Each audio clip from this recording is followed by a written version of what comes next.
કથા સાંભળતા તમે બોલો શ્રી કૃષ્ણ શરણમ મમ. કથા સાંભળતા તમે બોલો ઓમ નમો ભગવતે વાસુદેવાય. જેનું નામ આ ત્રણેય તાપનો વિનાશ કરે. નાશ નહીં, વિનાશ.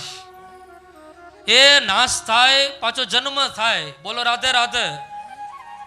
હવે તો બિલ્ડિંગોમાં પીપળા ઉગવા માંડ્યા. હા, પણ મૂળિયામાંથી એને કાઢવું હોય તો આપણે કંઈક પ્રકારના અમુક દ્રવ્ય નાખીએ, લિક્વિડ, એટલે પાછું ઉગે નહીં.